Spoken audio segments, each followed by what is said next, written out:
eaten absolutely to the bone. Nothing left. So this is our bottom water harvesting structure this morning. So you see here's the wall. This is how much water we have here. Everything is green. The whole land is soaked now. This is just before it exits our land. That is the bottom, what you call it, Beaver analog dam. Should maybe walk down there quickly and see if it caught any debris. Now I was surprised yesterday that it had any water at all. I guess it was from a flash flood that came and the water ran from the side. The water doesn't come through the dam, so all the water coming into the river stops there. So it must have been because of the flash flood, water running down here. You can see, for instance, and all these other little catchment areas. It's just so incredible to think that with such a small catchment, this place caught so much water. Let me see if I can go through here. This is where I got, one of the places where I got stuck and slipped. Last night you can still see the sea. Okay, let me see if I can walk around without falling. I was a lot braver last night walking around here than I actually am now. You see in the day, you can see the dangers. At night you just believe everything's going to be okay.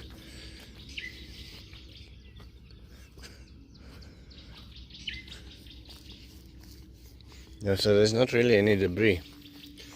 I guess the water that stood here probably just stood here because of that little wally thing there. It's created by accident by a machine that cleared the fence. So, happy accidents. Oh, this is coming up to that road water harvesting structure. Taking water from the road. You can see it worked perfectly. Filled up nice. 2 days ago I was actually scared that it was going to breach over there. Over here it did a little. I'm okay with that. And then it pushed up and around to the other side, which was a nice thing to do.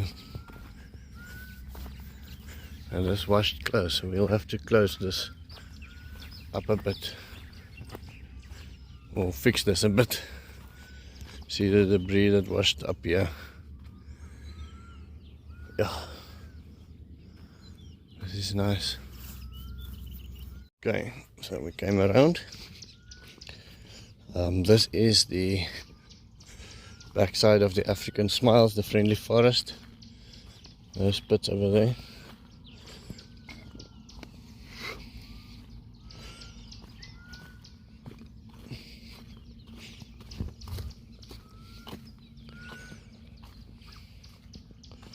Loads and loads of water running in and drowning. You can see this thing was full last night. Not drowning, running in and going into the soil, drying out a little bit, or infiltrating. I think that's the right word, infiltrating. Elephant grass is doing well. The local grass is full of mud, so it shows how high the water was. Here you can also see how high that water was last night. So all of these pits filled up. That little dam down there. So this is why, sorry, I'm changing my train of thought in the middle. This is why mulch is so important. All the soil that washed away here with the rush of water. You have to see how this pit filled up. I don't think anything's going to grow in there now. Just when it's so much water, you have to have mulch on the ground to keep the soil back. Soil is such an important part of this process. This dam actually didn't fill up that much. It just shows again it was a quick shower and then it was gone.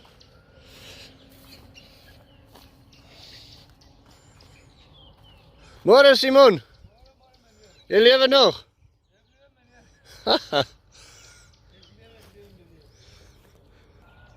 Simon was not at work for 3 days, just didn't show up, so. And he's also supposed to come and greet me every morning when he shows up, so I know that he's here. Otherwise they disappear into the forest somewhere and you don't know whether they arrived at 6 o'clock in the morning like they're supposed to, or whether they arrive at 8 o'clock when you eventually find them, or 7 o'clock when you eventually find them. But we will seek first to understand. That is the way to go. Let me show you the rock structures quickly. Okay, so this is now walking from the campsite, visitor center that we're constructing one day, into the river. And so Mekon spoke about lowering levels in the river. I don't think that's an awful idea. You can see here, this is an area where we took soil to sand, building construction sand, to do things like that tank construction that we're currently doing there. And if we have a series of pits, I think that a series of ponds, like they say, Andrew Millison, who's that guy from Australia? I'm sure you know the one I'm talking about, the one that fills up the plains. But he talks about a series of ponds. So I think our landscape can do with a series of ponds as well. This is the rock structure. This is how high the water was, all the way, well, it was overflowing. And now that is what we have there. I'm going to walk around, can't walk through the river here. I'll show you the Beaver analog dam quickly. I think that might be something interesting as well. So just walking around, I just quickly want to show you. This is now behind the lower swell. So this is an area that's supposed to get very little catchment. This is just some holes that we dug, I think, before we had the philosophy completely sorted out and planted many moons ago. So this is now the second rain in 2 days that it gets. Never before got rain, so this will grow, I think. But here you can see the wash up. All of them filled, all of them infiltrated. So this was a good watering for these pits. Definitely a very good watering. Worked exactly as designed, which is a nice thing to say about the system, because they don't always do that. Sometimes they don't want to play along and they work the way they want to and not the way you intend. It's incredible how these ants all over the place. Constructed already during the night near little holes. Okay, so approaching the Beaver Dam.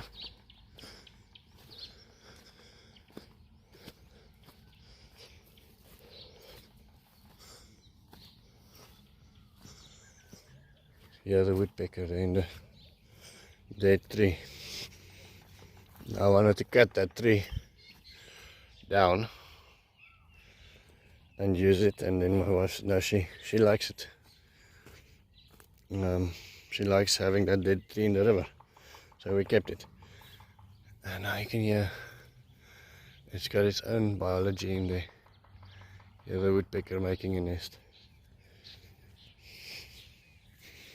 Yeah, you can see the wash up from last night. All my little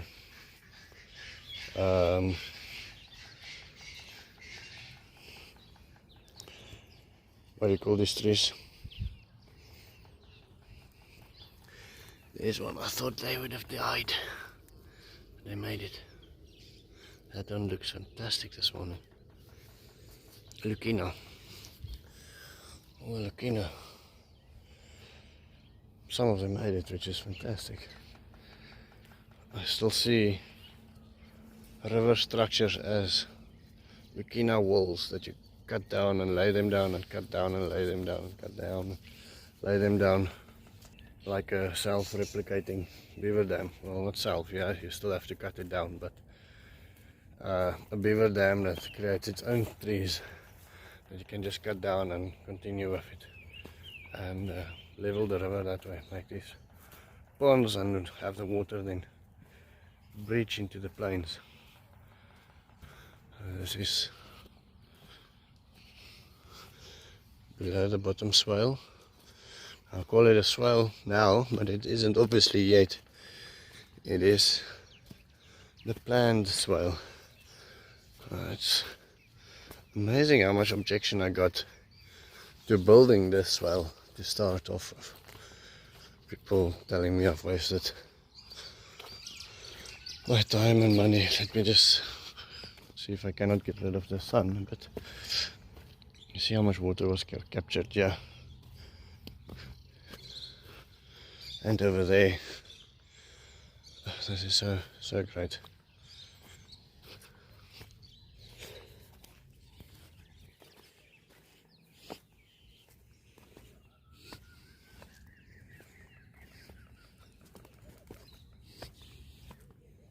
Lucas and Emmanuel phoned in sick this morning, or SMS'd in sick this morning.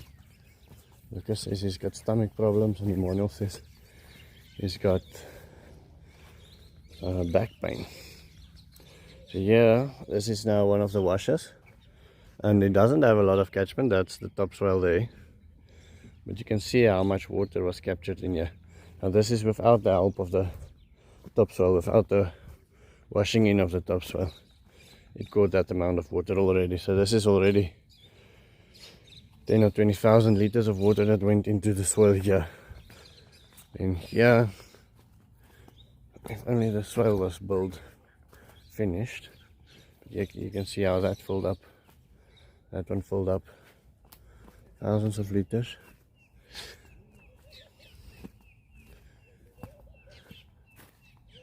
And so the top swale ended up washing in here.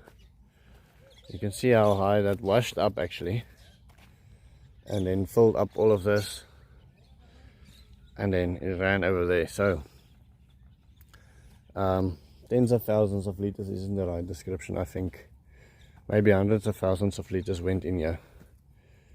Now, to have filled that thing up, I would have had opened this during the night and then believed the levels was right, and then I would have had to have dig from here to there during the night, which obviously I didn't do. That would have caught maybe another 100,000 liters of water, but it was already, by the time I finished with the video, it was already 10 o'clock to get the kids to bed. Had to still edit the video and get it up, so I didn't feel like doing a midnight dig.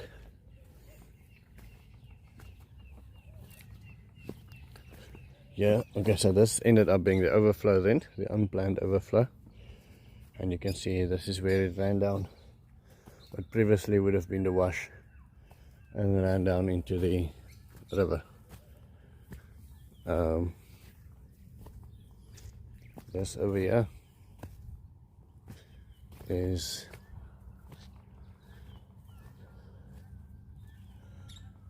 the bottom swell. You can see how high this filled up, which is quite nice. And so there was many thousands of liters captured here as well. Okay, I'm not gonna walk all the way there. Let's go to the top swell quickly. So everything is turning out green. My flip-flops are heavy with the clay sticking to it. Feels like I'm wearing lead boots. Now this swale's ability to infiltrate water is incredible. It just goes down into the soil almost immediately. Yep. You can see how it filled up, but it's almost empty again already. Everything just went down, down, down.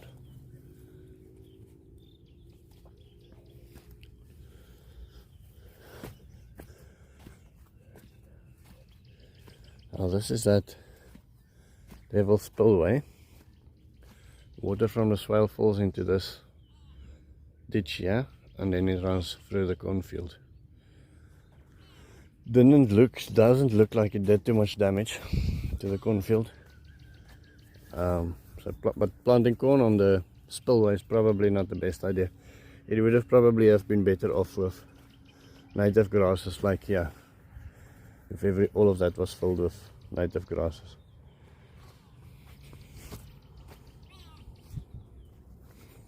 Wonder how the beans and the squash and the things handle this rushing of water through here. I wonder, I should probably replant it. I wonder if there's any thing.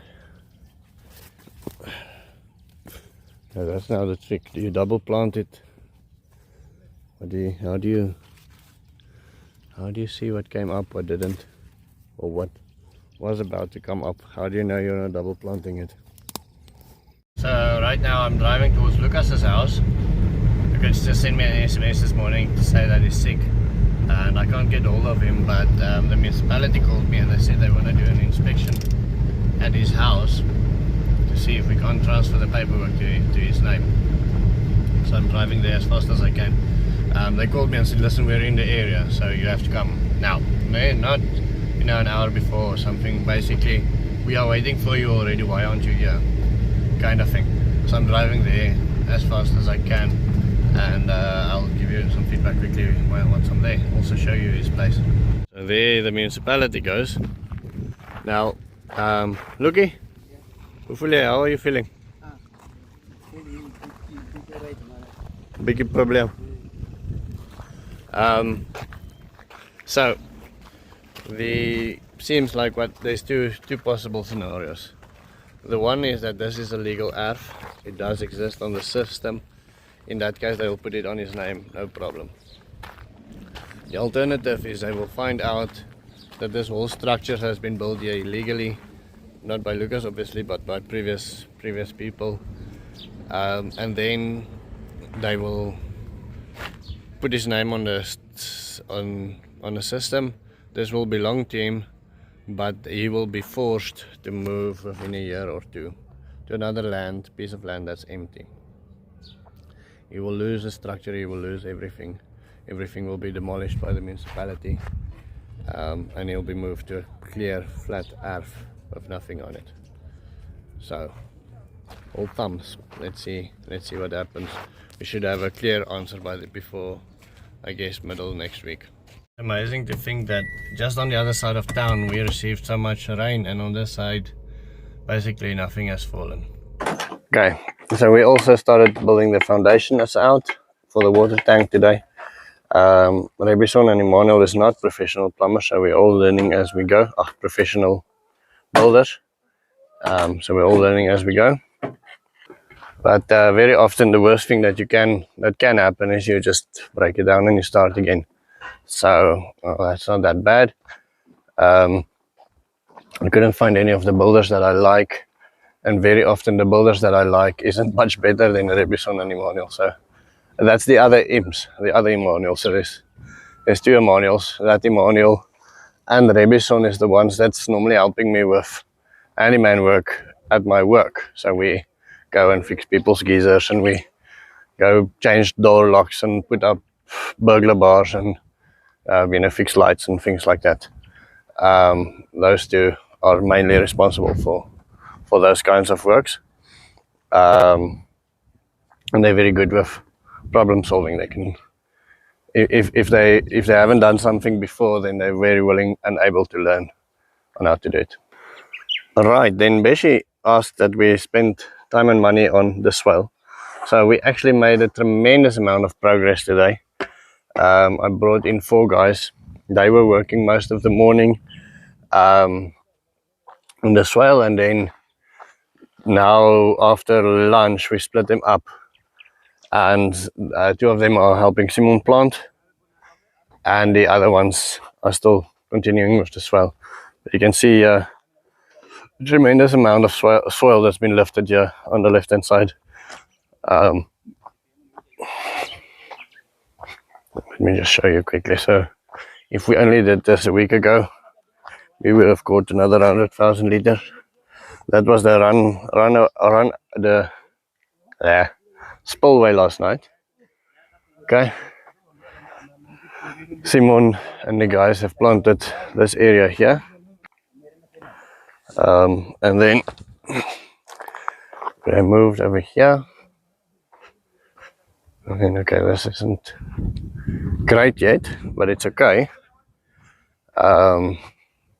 This will fill up, and then the water will rush in there. I think I'm going to pull those guys from there, pull them here, so they can fix this better. This soil is you're supposed to make a little turn here and go in that way. Right, and then we moved some soil on that side as well still. As you can see, all of that new, you can see with the color changes, that was all the soil that was moved. So the nice thing about just after the rain, it is very malleable. The soil becomes soft and easy to work with, so that's quite nice thing. So I've got this drone, the DJI Mini, and the gimbal is stuck. Now it feels loose, all directions, can't see any dust in it, but I've been spending the last 2 hours because I really want to give you guys a drone shot. Now I can't do that, but the point behind the drone shot was this, and I'll do it with another way of shooting it, is you guys know what my land looks like where there's water harvesting structures, but I just want to show you a simple comparison between overgrazing and not overgrazing. So this is let me just turn around. This is now the game farm to my northeast, I would say. To my northeast there's a game farm. This is what the veld can look like. You can see there's tall grasses and green, and there's a little bit of dead grasses between it, loads of biomass. And there is game in here, giraffes and all sorts, but it's not overgrazed. Then across the road, you can see even in the road where there's grazing, quite a bit of grazing actually, there's a lot of illegal people here grazing, but there's still some green left. You can see there. And then you can see right over here, I hope the sun is not too bad, this is now overgrazing.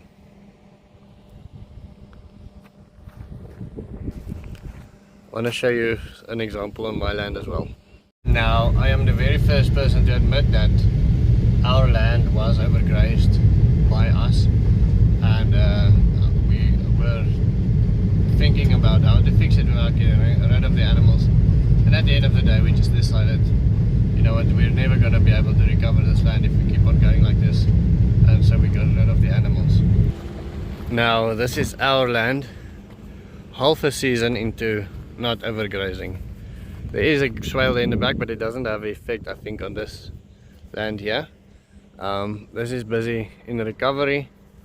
Obviously you know what my land looks like next to the water harvesting structures. That supercharge the recovery, and that gives you a lot more better grasses faster. But you can see there's still some perennial grasses growing, and trees are green, etc.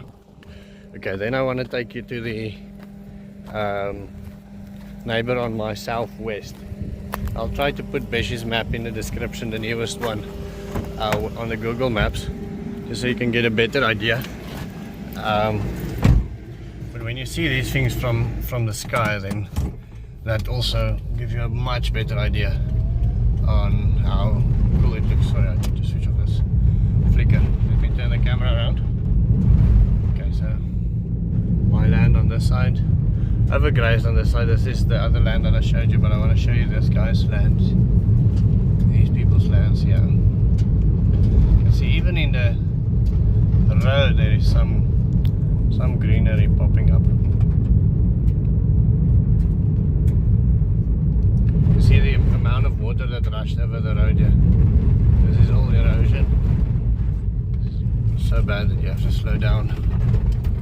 This all rushed into my brother-in-law's land. I think they will start with their water harvesting structure soon. Very, very soon.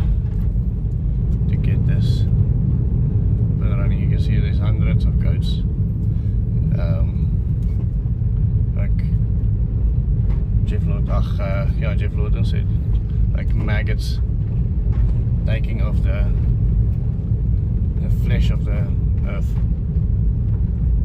I want to see, I don't want to photograph the houses and just be like that. Let's see if I can show you. Yeah, here's a good spot. Okay, so there's actually two neighbors now. This is southwest and west of me. Now, these people here has only got cattle, I think, and so they graze their land to the bone with just the cattle. You can see there's no more perennial grasses left. This land will take a long time to recover.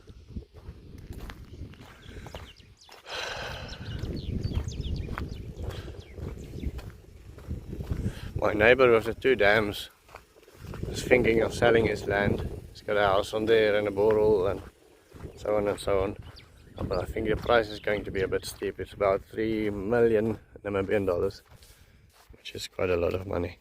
Okay, here you can see foam eaten absolutely to the bone. Nothing left. Now I do think it might be a bit unfair to put the river footage next to that footage there and compare that, but this is not river, this is a wash that we just put a water harvesting structure in and not overgrazed. And I'm not against overgrazing at all. In fact, I like meat. Oh well, no, I'm against overgrazing. I'm not against grazing animals. I like meat. I eat meat. I hunt. I enjoy hunting. So I'm not against having animals in the landscape at all. I think it's a valuable part. I should open that pathway better so I can walk around when it's raining. But I think active management of your land can turn that top barren soil into something that looks like this. And you'll be harvesting a lot more from your land this way than you would by overgrazing it. Definitely. Right, that is almost the end of my story. Tomorrow we are going to spend time at Emmanuel's house. We will follow up on Lucas's house. I'm not sure how much effort we should spend on Lucas's house before we've got clarity. But if it happens that he will have to go to another place, we'll then fix that place up for him. So all's not going to be lost. If we have to build a house for him, I think that might be a good opportunity to build something special. And that is the end of my story. I hope you have a wonderful day, and I will see you tomorrow.